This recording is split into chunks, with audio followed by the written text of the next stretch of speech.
तो यहाँ पे आ जाए, माइक ले ले आगे हाथ खड़ा करके। भैया और जिसको सुनना हो वो बैठ जाओ, और जाना है वो चले जाओ।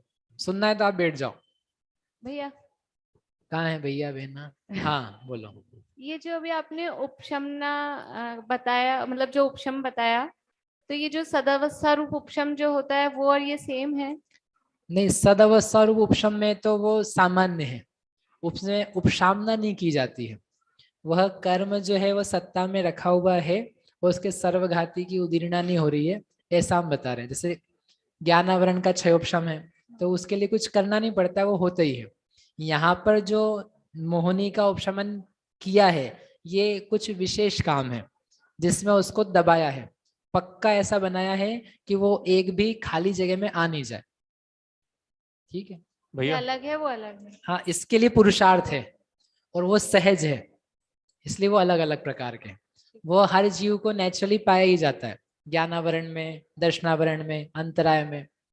तो वो सदावस्था और उपशम वैसा और जो कहलाता है। औपशमिक सम्यक के काल में होता है वो और ये? औपशम्य सम्यक काल में जैसा कराया जाता है वैसे यहाँ वही कराया वैसे जाता है। ही। वहां लेकिन दर्शन मोहने की प्रकृतियों का कराया था, यहाँ पर चारित्र मोहने की प्रकृति का कराया। वहां पर चारित्र मोहनी में कुछ भी काम नहीं किया जाता है। पूरा दर्शन मोहने की 3 प्रकृतियां हैं, या 2 हैं या 1 है, जिसके पास जितनी, उनको सुलाया जाता है। उनकी प्रशस्त उपशामना, उनको पक्का ऐसा कर दिया कि जो अंतरायाम है उस समय को प्राप्त करने पर वो उदय में नहीं आ जाए। ठीक। भैया ये शरीर बंधन संघात एक मिनट। और वर्ण की जो स्पर्श की 20 प्रकृतियां हैं, इन सब की उदय विच्युति तो सबकी एक साथ ही हो रही है। तो इसको फिर खोल के अलग अलग 148 करने की कोई विशेष जरूरत थी क्या? 122 लेके भी काम हो जाता ना। हाँ हो जाता है 122 में काम, अलग से नहीं। उसी उनकी जो मेथड है बताने का, वो किसी कारण से वैसा होगा। एक एक कर्म आपको दिख जाए, जो भी रीजन हो, मुझे अलग से पता नहीं है, तो वो वैसे ही चलता है। लेकिन उसमें भेद विवक्षा, अभेद विवक्षा, ऐसा समझ लो कि एक बार उन्होंने अभेद से बातें बता दी, एक बार भेद से बता दी। यह एक और प्रश्न है, अनंतानुबंधी की जब विसंयोजना होती है उपशम श्रेणी में, तो वो जो जहाँ गैप क्रिएट करी थी उतनी की करना है, या पूरी लाइन जो लगी हुई थी सबकी करना है? नहीं, पूरी होती है। अनंतानुबंध की विसंयोजना का मतलब है क्षय। क्षय मतलब थोड़ी सी देर का क्षय नहीं। सत्ता में जितने पार्टिकल्स हैं, अंतः कोड़ा कोड़ी सागर का सत्व रखा है सब कर्मों का, उतना लंबा जो निश्चय अनंतानुबंधी का था, उन सब का पूरा पूरा अभाव करना। तो आपने दूसरी विवक्षा में बोला कि 11वें गुणस्थान में उपशम श्रेणी में अनंतानुबंधी की सत्ता किसी दूसरे मत से हो सकती है, तो वो हाँ, फिर कैसे हो सकती जब है? वो हो सकती है, जिससे हम कह रहे हैं कि हो सकती है, अच्छा, उसमें तो उसमें फिर अंतर्मूर्ति के निषेध अच्छा, हटाए जाएंगे। ठीक ठीक वो ठीक। विसंयोजना ही नहीं मानी ना हमने, तो जैसे बाकी 12 का काम किया, वैसे 4 में उसमें भी कर देंगे। भैया हाँ, ये जो हम अंतर इकट्ठा कर रहे हैं तो हम मतलब स्थिति बढ़ा रहे हैं, राइट? स्थिति बढ़ा नहीं रहे हैं, उन निषेकों का उत्कर्षण कर रहे हैं। हाँ, उत्कर्षण कर रहे हैं तो स्थिति बढ़ी ना वो की, उन निषेकों की। उन निषेकों की, राइट? हाँ तो वो सारी पाप रूप प्रकृति है, हाँ। और उस टाइम जीव के परिणाम तो कितने विशुद्ध हैं, तो फिर वो स्थिति कैसे बढ़ा सकता है उनकी? क्योंकि उस समय वो स्थिति बांधी जा रही है, जहां जिनमें भेजा जा रहा है ना, परिणाम विशुद्ध होने पर भी 2 महीना तक का बंद हो रहा है। हाँ ठीक है ना, हाँ। 4 महीने का बंद हो रहा है उपशम श्रेणी में, तो वो 4 महीने के निषेकों में भेजा जा रहा है कि आप जा ही रहे हो ना, इतना ऊपर, तो इतना ऊपर तक का तो बंद हो ही रहा है। तो जब बंद हो रहा है तो नीचे वाला ऊपर चला जाए। पर अपन जनरली कांडक घात और वो सब कर रहे हैं तो हाँ, लेकिन सब, ज्यादा ऊपर नहीं भेजेंगे, हाँ जितना बंद हो रहा है वहां तक भेजेंगे। वहां तक भेजने की उत्कर्षण आएगा ना अभी, हाँ उत्कर्षण की प्ररूपणा यहाँ आएगी, लब्धिसा में भी आएगी, तो वहां नियम बताएंगे। ठीक। ये उपशम श्रेणी वालों को तीर्थंक प्रकृति का सत्व पॉसिबल है क्या? हाँ, उपशम श्रेणी वालों में तीर्थंकर का सत्य, तीर्थंकर को उपशम श्रेणी होने में भी कोई बाधा नहीं। अच्छा, ये अपन ने 21 कर्मों का जो उपशम किया, सबसे लास्ट में सूक्ष्म लोक का भी उपशम किया। हाँ, तो अगर यहाँ उपशम हो जाएगा तो 10वें गुणस्थान में क्या भोगेंगे फिर? नहीं, वो 10वें में करा है। सूक्ष्म लोभ का उपशमन जो है वो 10वें में है। मैंने ये तो कहा था 10वें में हो रहा है, क्योंकि जैसे छपक श्रेणी में 10वें में सूक्ष्म लोभ का नाश होता है, या नाश की बजाय क्या है, उपशमन। खवणम व उसमणे, ये बोला ना छपक की भांति उपशमन में। तो जैसे 9वें में उनका नाश नहीं होता छपक श्रेणी में लोभ का, वैसे यहाँ भी उपशमन नहीं होता। 10वें में नाश होता है छपक श्रेणी में लोभ का, तो यहाँ पर उपशमन होता है। वहां 6 जहां जहां लगाया है वहां उसको उपशमन में कन्वर्ट करना। मतलब यहाँ पूरी भोगी नहीं जाएगी, सिर्फ उपशम होगा उसका। 10वां गुण स्थान कैसे बनेगा फिर? 10वें गुण स्थान के लायक जो अंतर मुहूर्त है उस समय तो उसका उदय आएगा। ये 10वां गुण स्थान है, इसके आगे गैप है, खाली जगह है, और इसके ऊपर क्या है, कर्म है। तो ये जो ऊपर के कर्म है इसको बोलते हैं द्वितीय स्थिति का कर्म। द्वितीय स्थिति के कर्म को उपशमाया जाता है। जो चल रहा है वर्तमान में अंतरायाम के नीचे, उसको कुछ नहीं करना है, वो तो उदय में ही आएगा। भैया आपने बोला था जब 11वें गुण स्थान में पहुंच जाते हैं तब वहां पर ना कर्मों का क्षय होता है ना कर्मों का उदय आता है, ज्ञाता दृष्टा जानना होता। तो फिर जब कर्मों का उदय आके नीचे गिरते हैं तो कितने उनमें समय डिफरेंस क्या होता है, कर्मों का उदय आने और उनके स्टार्टिंग एंड में? क्योंकि एंड में कर्मों का उदय आएगा तभी वो गुण स्थान से गिरेंगे, तो वो समय कितना डिफरेंस के बाद आएगा? अंतर मुहूर्त, मतलब सिर्फ अंतर मुहूर्त समय बचेगा और फिर उससे वो नीचे गिरने लगेंगे। मतलब 11वें गुण स्थान में अंतर मुहूर्त, उसका टाइम जितना है फिक्स, उतने समय तक रहेंगे। उसके बाद में उदय आने के नियम से उदय में आकर के नीचे आएगा अच्छा, व्यक्ति। मतलब अंतर मुहूर्त तक कोई भी उदय में नहीं आएगा, फिर उसके बाद से आने लगेगा। अंतर मुहूर्त भी जितनी जगह खाली करी उतना पूरा नहीं, उससे कम। उसके बाद क्या होता है बताएंगे बाद में, अभी इंतजार करो थोड़ा। और ये नवक बंद एक बार बता दीजिए। नवक यानी जो बंध लास्ट में किया है, सबसे लास्ट का बंध है, उस बंध को हमने, बंध विच्छुत्ति हो गई, बंध समाप्त हो गया। अब जब बंध हुआ है तो उसका भी उपशमन करना पड़ेगा, नहीं तो वो आ जाएगा उदय में। लेकिन अभी जैसे ही बांधा, क्या वैसे ही उसको कुछ कर सकते हैं, उपशमाया जा सकता है उनको? क्यों नहीं उपशमाया जा सकता है? एक आवली काल तक कुछ नहीं हो सकता है उस कर्म का। एक आवली तक आप उसको टच भी नहीं कर सकते हो, ना उपशमा सकते हो, ना उदीर्णा कर सकते, ना संक्रमण अपकर्षण, नथिंग। तो एक आवली तो वो लगेगी, राइट। और उसके बाद में और कार्य करने में भी समय लगेगा, उपशमाने में एक समय में नहीं होगा। तो वो जो टाइम है, उस टाइम में वो जो लास्ट समय का बांधा हुआ है उसको उपशमाया जाता है। तो उसको बोलते हैं नवक समय प्रबद्ध। जो अंतिम समय में बांधा, उसके एक समय पहले बांधा, जो जो अभी तक उपशमित नहीं है, ताजा ताजा बांधा हुआ है बंध विच्छुत्ति के अंतिम समय तक और उसके जस्ट पहले तक, तो उस कर्म के बंध का नाम है नवक समय प्रबद्ध। ठीक है, बंधन विच्छुत्ति के बाद भी जो बच गया है उसका नाम है नवक बंध। बांधा नहीं, अब बांधना का तो बंद हो गया था, नाश हो गया था, पहले बांधे हुए का अब अभाव किया जा रहा है। ये किस किस गुणस्थान में, मतलब जैसे ये 21 कर्म है ना, ये उसी गुणस्थान बंध विच्छुत्ति होते ही चालू हो जाएगा या ये कहाँ चालू? नहीं नहीं, सत्व बाकी की बंध विच्छुत्ति तो पहले ही हो गई ना। नहीं, बंध विच्छुत्ति तो हो गई। अब ये जो उपशमन वाला कार्यक्रम है, ये जैसे 5वें के अंदर बंध विच्छुत्ति हो गई, तो वही तो कह रहे हैं, यहाँ नहीं होती है, उपशम श्रेणी में होती है। 8वें में चालू हो जाएगी। 8वें में नहीं, 9वें में। ये सब अनिवर्तीकरण का है। ये अनिवर्तीकरण का कार्य है। आपको लब्धि साल में ज्यादा इंटरेस्ट ऐसा लग रहा है। भैया इतनी विशुद्धि होने के बाद फिर परिणामों में गिरावट किस कारण आती है? कहाँ हुई गिरावट? उपशम हुआ कर्मों का, हाँ विशुद्धि बढ़ रही है, हाँ, और फिर उसके बाद अगर नीचे जा रहा है, हाँ। सत्ता है अभी, वो कर्म उसका काल ही इतना है। जो सम- काम है ना, कर्म सत्ता में है तो कुछ रिजल्ट दे करके जाएगा। सत्ता में है ना, कर्म क्षय नहीं किया है तो वो आपको एक ही टाइम, थोड़ी सी देर के लिए समय मिलेगा। खराब व्यक्ति, उससे को आपने शराब क्या कुछ दवा पिलाई है, सुलाया है, तो वो जागेगा ही, उससे पिंड नहीं छूटा है। पिंड छूटेगा तब जाकर के वो आराम से रह पाएगा। तो एक यही कारण है कि समय खत्म हो जाएगा उसका। समय खत्म हो जाता है या मृत्यु को प्राप्त हो जाए। काल क्षय, भव क्षय, ये दो रीजन है, और कोई रीजन नहीं। अनंतानुबंधी का उपशम श्रेणी में विसंयोजना से अभाव होता है या अप्रशस्त उपशम करते हैं उसका?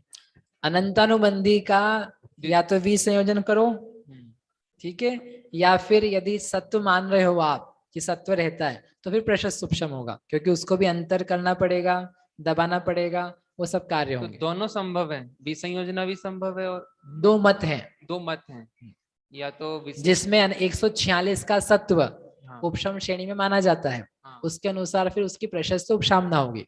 प्रशस्त उपशम अंतरकरण रूपी वो, उसके बिना क्या करेंगे? और एक मत खाली आपने कैसे बताया कि प्रथमोपशम में भी अनंतानुबंधी की विसंयोजना। मत नहीं हो तो बात ही है। प्रथम उपशम के दौरान अनंतानुबंधी की बीज संयोजना पॉसिबल है। भैया ये उपशम जो कर्मों का किया है यहाँ पर, तो यहाँ अप्रत्याख्यानावरण, प्रत्याख्यानावरण और संज्वलन, इनके क्रोधमान माया लोभ यहाँ बाद वाले भाग में लिए, और जब क्षपणा कर रहे थे तो वो दूसरे भाग में ही अप्रत्याख्यानावरण चतुष्क और प्रत्याख्यानावरण चतुष्क वहां ले लिया। तो ऐसा क्यों, मतलब वहां नाश किया है, हाँ यहाँ पर उपशामना की है, तो नाश वाला पोर्शन छोड़ दिया। और जब उपशामना, जब उनका नाश हो रहा था उसकी जगह क्रोध की, संज्वलन क्रोध की उपशामना है, तो क्रोध की क्रोध के साथ उपशामना करेंगे। अच्छा, तो संज्वलन क्रोध के साथ बाकी दोनों क्रोध का की भी उपशामना कर देंगे। अच्छा, क्षय तो की बजाय अलग से उसको नहीं करेंगे, पहले इनकी कर दें फिर इनकी करें। वो उनका कहना है कि क्रोध की एक साथ हो जाएगी, मान की एक साथ हो जाएगी, जितना बचा उनकी कर देंगे, इसलिए वह नाश की बजाय यहाँ पे किया। ये अंतकृत केवली और उपसर्ग केवली, इनके भी समुद्घात हो सकता है। कहाँ हमने पढ़ा कि ज्ञानार्णव में हो शायद, कि जिनके 6 महीने आयुष के शेष हैं, हाँ, उसके पहले यदि केवल ज्ञान हुआ हो तो उनको समुद्घात की जरूरत नहीं होती। और आयु के 6 महीने शेष हैं, कम से मतलब 6 महीने से लेके और भी कम शेष है, तो उनको फिर समुद्घात होता है। ऐसा नियम हमने पढ़ा था, आई थिंक ज्ञानार्णव में है, बहुत साल पहले, 15-20 साल हो गए पढ़े हुए। तो अंतःकृत केवली है, अंतःकृत केवली तो बस सभी ही केवल ज्ञान प्राप्त करके जाने वाले हैं, हाँ, तो उनको फिर समुद्घात होना ही होगा। और यदि उपसर्ग केवली है लेकिन अभी मोक्ष बाद में होगा तो वो ना भी हो। हो गया? जब कर्म का हम बोलते हैं उदय हुआ है, तो जो क्षय वर्ड किया है उसकी जरूरत नहीं पड़ेगी, क्योंकि जब कर्म का क्षय, हाँ, तो उस वर्ड की जरूरत नहीं पड़ेगी, क्योंकि जब उदय हो जाता है तो वो अपना रिजल्ट देके चला जाता है, तो हाँ। एनीवे न्यू बंद होगा ही होगा। तो उदय और क्षय में फिर क्या डिफरेंस लेंगे? क्षय में ये है कि वह सत्ता से हर एक प्रकार से गया है, भविष्य के लिए भी उसका सत्व नहीं है। जब उदय हुआ है तो केवल उतना निषेक गया है। जैसे मनुष्य आयु का उदय हो रहा है तो क्षय हो रहा है आपको एक एक निषेक में, लेकिन मनुष्य आयु का क्षय हुआ है क्या? नहीं, अभी तो बहुत सारा बचा है। लेकिन जब मनुष्य आयु का क्षय हुआ तो वो पूरा ही गया, इट्स एग्जिस्टिंग नो मोर, है ही नहीं वो। ये दोनों के अंदर है। ये प्रशस्त विहाय गति और अप्रशस्त विहाय गति में, इसमें उसका क्या मीनिंग है? गमन, आकाश में जो हम चलते हैं गमन होता है, आकाश में हम जो मूव करते हैं उसकी जो चाल है वो प्रशस्त अप्रशस्त कही जाती है। यानी good walk and bad walk. हाँ नॉट कैट वॉक। ये लास्ट पेज में 358 में दुर्भग त्रय में दुर्भग, दूस्वर और अनादेय दिया है। हाँ, लेकिन यूजुअली हम अयश के पेज 358 लास्ट पेज में, वो बंद विच्छुत्ति में नहीं वो 250 लास्ट पेज 358 जो टेबल बनाया है, दुर्भग त्रय, दुर्भग, दूसर, अनादे, ये बंद विच्छुत्ति की अपेक्षा से लिखा हुआ है। वहां जब दूसरे गुण स्थान में बंद विच्छुत्ति होती है दुर्भग त्रय, तो दुर्भग, दूसर, अनादे। उदय विच्छुत्ति में जब हम बात करते हैं दुर्भग, अनादे, अयश, ऐसा। भैया जो उपशम करा है उसमें वो प्रशस्त उपशम कहलाएगा ना? कहाँ पर? जो चारित्र में हाँ, प्रशस्त उपशम उपशम श्रेणी में जो उपशम है, और जो अनंतानुबंधी का होता है वो अप्रशस्त उपशम। अनंतानुबंधी का देखो, वो जो उनको बोला था ना अभी, 2 प्रकार है। उपशम नहीं होता, विसंयोजना ही करके जाता है, तब तो कोई बात ही नहीं है उसका। जब सत्व नहीं है तो कोई अप्रशस्त उपशम की चर्चा ही नहीं है। लेकिन जो ये मानते हैं कि नहीं उसका सत्व रहता है उपशम श्रेणी में भी, तो फिर अप्रशस्त नहीं होगा, प्रशस्त ही उपशम होगा उसका। क्योंकि जब तक आप उसको खाली नहीं करोगे तो फिर वो उसका करेंगे कैसे? तो उसको अंतरायाम बनाना, उसको दबाना, उसके पार्टिकल्स को उदीरना के अयोग्य बनाना, वो सब कार्य जैसे 21 में होता है वैसे उसमें भी होगा। तो प्रशस्त उपशम में तो बोलते हैं कि अनंतानुबंधी चतुष्क के बिना जो होता है वो प्रशस्त, और अनंतानुबंधी का अप्रशस्त होता है, ऐसा? तो वो विसंयोजना की मत के हिसाब से बोला जाता है कि अनंतानुबंधी है ऐसी, अप्रशस्त ही होता है, तो यानी वो लगी रहेगी लाइन में, आपको पल पल कन्वर्ट करना पड़ेगा। इसलिए जब आप श्रेणी चढ़ेंगे तो अनंतानुबंधी को माइनस ही करना पड़ेगा। लेकिन जब आप ये मान लो दूसरा कि नहीं हो सकता है उसका, तो फिर चलने दो, अनंतानुबंधी की नाश की जरूरत नहीं है उपशम श्रेणी पे जाने के लिए, बिना उसके भी जाया जा सकता है। पंडित जी, अनंतानुबंधी प्रथमोपशम सम्यक्त्व वाला श्रेणी चढ़ना चाहता है, प्रथमोपशम वाला प्रथमोपशम सम्यक्त्व वाला जीव वो उपशम श्रेणी चढ़ना चाहता है, तो हाँ। द्वितीयोपशम सम्यक पाने का जरूरत है क्या? हाँ बिल्कुल जरूरत है। क्यों? क्योंकि प्रथमोपशम का जो समय है वो इतना नहीं है कि उसमें वो बाकी सारा काम कर सके। उसको चढ़ना भी है, उतरना भी है। मालूम पड़ा बीच में प्रथमोपशम खत्म हो गया तो बोले दर्शन मुनि आ गई, अब क्या करूं मैं तो इसलिए नहीं कर सकता। शपक श्रेणी वालों को जरूरत नहीं है। शपक श्रेणी वालों को क्षयिक सम्यक तो है, हमको जरूरत नहीं। अनंतानुबंधी की विसंयोजना नहीं हो और डायरेक्ट क्षय नहीं हो सकती। अनंतानुबंधी की विसंयोजना न हो और डायरेक्ट मतलब पहले क्षय करके फिर 3 का क्षय, ऐसा नहीं हो सकता। अनंतानुबंधी जो कर्म प्रकृति है, हाँ। उसका मतलब विसंयोजन नहीं करे आओ और डायरेक्ट क्षय नहीं हो, ऐसा नहीं हो सकता। डायरेक्ट क्षय, हाँ तो विसंयोजना ही क्षय होती है उसका। विसंयोजना का मतलब ही क्षय है। नहीं मतलब फिर बाद में जैसे उपशम श्रेणी से उतरता है तो फिर मत में जब विसंयोजित प्रकृति तो फिर संयोजित हो जाती है, और जिसने क्षय कर दिया उसको फिर संयोजित का प्रश्न नहीं, ऐसा नहीं है। वो विसंयोजित संयोजित हो जाएगी वो। हो जाएगी नहीं, हो सकती है यदि मिथ्यात्व में आए तो। हाँ, जिसने क्षयिक सम्यक तो किया है तो उसके लिए तो फिर विसंयोजित नहीं तो होगी। मिथ्यात्व में नहीं आता है ना वो। अच्छा मिथ्यात्व मिथ्यात्व में आने पर संयोजित होगी, ऐसे फ्री में नहीं हो जाएगी। बैठे बैठे उसको मन में आ जाए चलो चलो आ जाते हैं, ऐसा नहीं होता है। वो पहले में आने की जरूरत है उसके लिए, मिथ्यात्व का साथ चाहिए।